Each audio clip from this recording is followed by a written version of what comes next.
Friends, बहुत बहुत आप लोगों का धन्यवाद। आप लोग इतना शॉर्ट नोटिस पर सब आए हैं।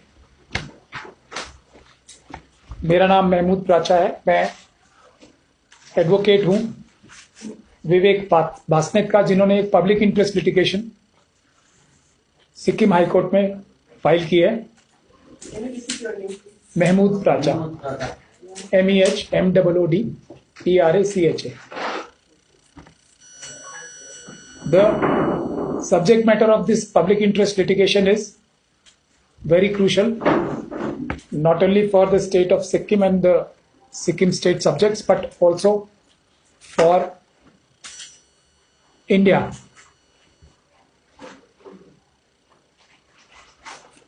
दोस्तों, सिक्किम इंडिया में मर्जर हुआ था 36 जो 36वां अमेंडमेंट है कॉन्स्टिट्यूशन में, उसके द्वारा। और सिक्किम के जो रहने वाले लोग थे, उन्होंने कुछ शर्तों पर भारत के साथ ये मर्जर किया था। भारत के एक अंग बने थे और एक स्टेट बना था भारत का। और भारत के लोगों ने संविधान में 371F धारा को जोड़कर कुछ टर्म्स एंड कंडीशंस जो सिक्किम के लोगों ने मर्जर के लिए रखी थी, उसको पूरा करने के लिए धारा 371F बनी थी। उस धारा 371F के तहत सुप्रीम कोर्ट की 2 जजमेंट्स भी आई हैं, एक RC पोडियाल और दूसरी सुरेंद्र प्रसाद शर्मा।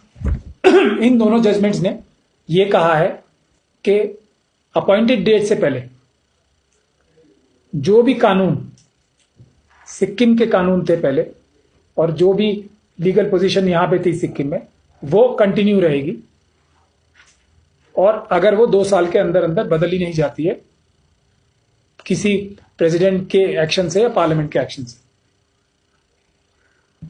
इन सब सुप्रीम कोर्ट की जजमेंट और पार्लियामेंट के एक्ट्स और संविधान की धारा 371F, जिसे मिनी कॉन्स्टिट्यूशन भी कहा जाता है सिक्किम का, उसके हिसाब से सिक्किम में असेंबली में सिर्फ और सिर्फ वही व्यक्ति इलेक्शन लड़ सकता है या असेंबली में इलेक्ट हो सकता है जो सब्जेक्ट हो सिक्किम का, मालिक सिक्किम सब्जेक्ट ही यहां पे इलेक्शन लड़ सकता है। परंतु ऐसा इलेक्शन कमीशन नहीं कर रहा है। इसमें गलती कर दी गई है और यहां पे वोटर्स बना लिए गए हैं, वो भी जो कि ओरिजिनल सिक्किम सब्जेक्ट्स नहीं है। PIL ने ये चैलेंज किया है, पहली चीज कि ये गैर कानूनी है, और ऐसे सभी इलेक्शन जो इससे पहले हुए हैं वो सारे गैर कानूनी हैं, जिसमें ये प्रावधान जो कि भारत के संविधान में है, सुप्रीम कोर्ट की जजमेंट्स में है, जिन्होंने भारत के संविधान का 371F अपहोल्ड किया है, दोनों जजमेंट जो मैंने आपको बताई।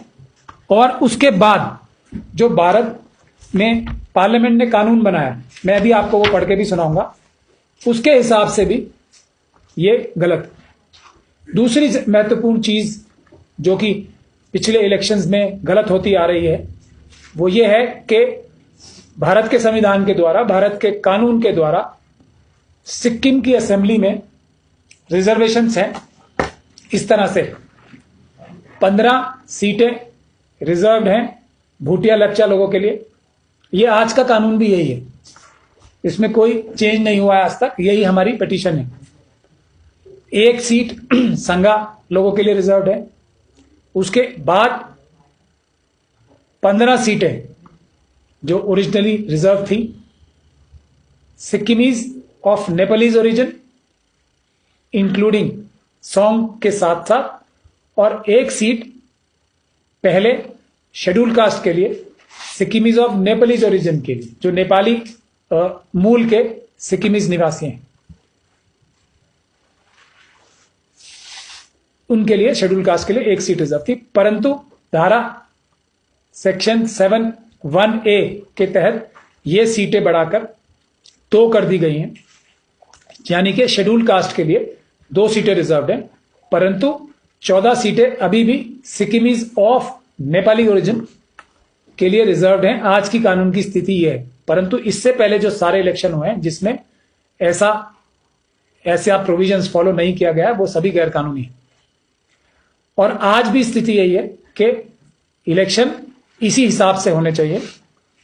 एक तो सिक्किम सब्जेक्ट ही सिर्फ इलेक्शन में वोट दे सकते हैं और असेंबली में जीत के आज जा सकते हैं, एमएलए हो सकते हैं। और दूसरा, रिजर्वेशन 15-1 या 14-2 की हो सकती है मैक्सिमम, अगर 15-1 नहीं नेपालीज ओरिजिन के लिए। ये आरसी पोडियाल की जजमेंट के बाद। परंतु इसमें दुख की बात यह है कि इलेक्शन कमीशन ऑफ इंडिया, जिसको नोटिस इशू किया गया था 16 तारीख को सिक्किम हाईकोर्ट द्वारा, और भारत सरकार जिसकी 3 मिनिस्ट्रीज को पार्टी बनाया गया है, इंक्लूडिंग होम मिनिस्ट्री को, फॉरेन मिनिस्ट्री को और डिफेंस मिनिस्ट्री को, इन चारों लोगों ने, इलेक्शन कमीशन ने और इन तीनों मिनिस्ट्रीज ने पेश होकर आज समय मांगा है इतने महत्वपूर्ण विषय पर भी, जिसमें हमने आज कोर्ट में यह भी आर्ग्यू किया कि ये जो अगला इलेक्शन होगा, अगर ये सिक्किम सब्जेक्ट ही वोट नहीं देते इसमें और लोग भी वोट देते हैं तो ये गैर कानूनी होगा और करोड़ों रुपए जो खर्च होंगे वो बेकार जाएंगे, क्योंकि आपको इसको खारिज करना पड़ेगा इस इलेक्शन को। परंतु फिर भी इलेक्शन कमीशन ऑफ इंडिया ने भी इसमें लंबी तारीखें मांगी आज कि हमें 4 हफ्ते का टाइम दीजिए, हम लोग अभी दिल्ली से हमारे पास पिटीशन ही नहीं आई है और हम इसमें जवाब दे ही नहीं सकते।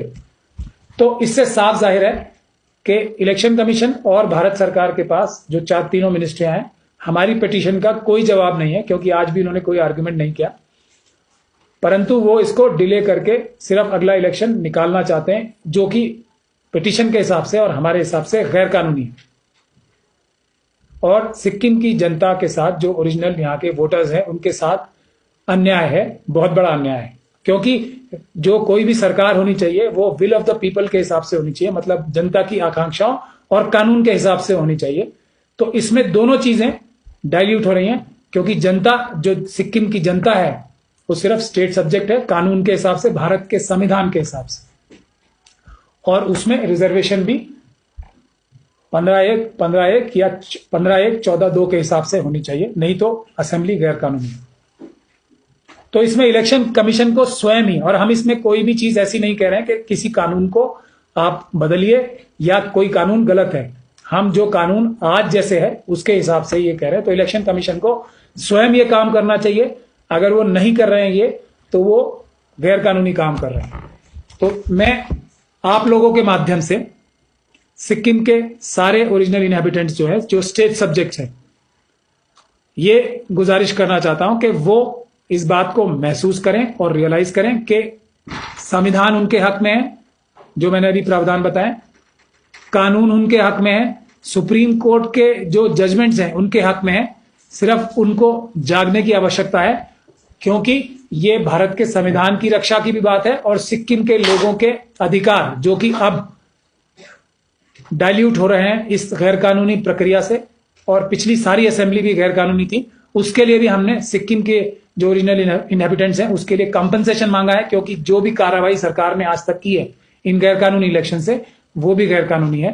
तो आपके माध्यम से हम सिक्किम की जनता से, यहाँ के ओरिजिनल इनहैबिटेंट्स से गुजारिश करना चाहते हैं कि वो अपने अधिकारों के लिए जागरूक हो और इस बात के लिए अपने आप भी एक कोई कार्रवाई करें कि इलेक्शन कमीशन को अप्रोच करें और इस बात को कहें कि वो कानून के हिसाब से इस इलेक्शन को होल्ड करें। हम सारी पॉलिटिकल पार्टीज से भी और सभी जो सोशल एक्टिविस्ट भी हैं, सोशल पार्टीज हैं जो विभिन्न सेक्शंस की, उनसे भी गुजारिश करते हैं कि कानून के हिसाब से, भारत के संविधान के हिसाब से ही इलेक्शन कराने के लिए वो जद्दोजहद करें और मुहिम छेड़ें। बहुत बहुत धन्यवाद। अगर आप कोई सवाल पूछना चाहें तो ये इलेक्शन तो होगा, डिक्लेयर हो चुका है। हाँ, तो इलेक्शन तो वो नहीं होगा ना, पोस्टपोन भी नहीं होगा। नहीं, हमने इलेक्शन पोस्टपोन करने की गुजारिश नहीं की है।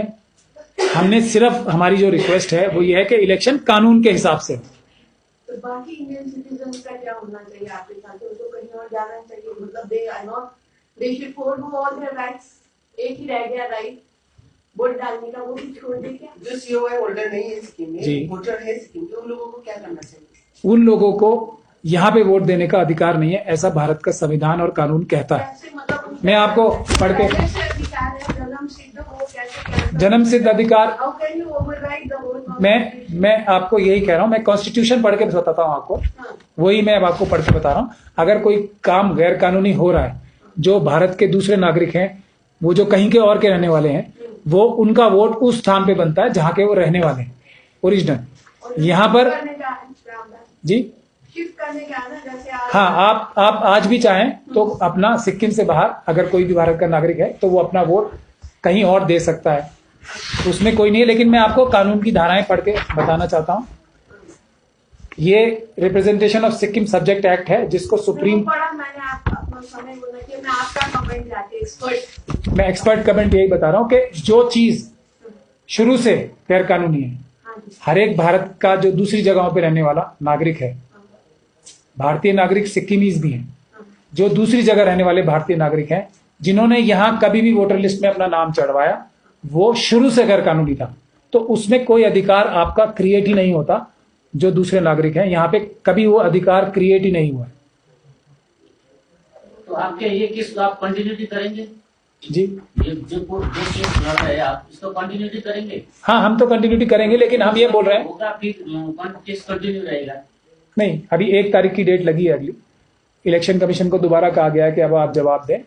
अगर वो नहीं देते जवाब, कितने में? 1 अप्रैल की एक है। 3rd हियरिंग है ये। Third hearing. हमने इलेक्शन कमीशन को बाय हैंड जाके 16 तारीख को ही ये सर्व कर दी थी पिटीशन की कॉपी, क्योंकि कोर्ट से ऑर्डर हुआ था कि आप बाय हैंड करेंगे।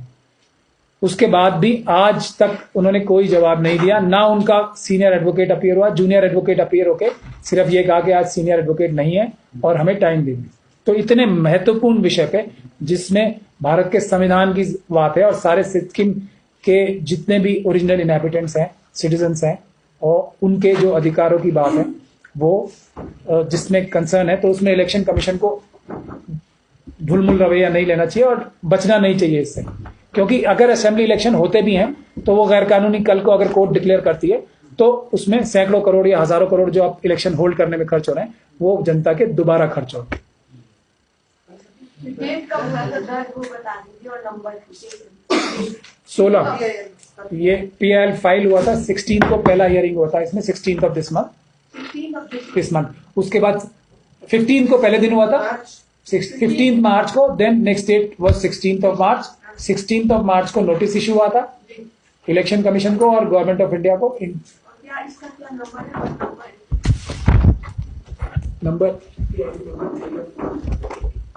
PIL number 3 of 2019। Yes.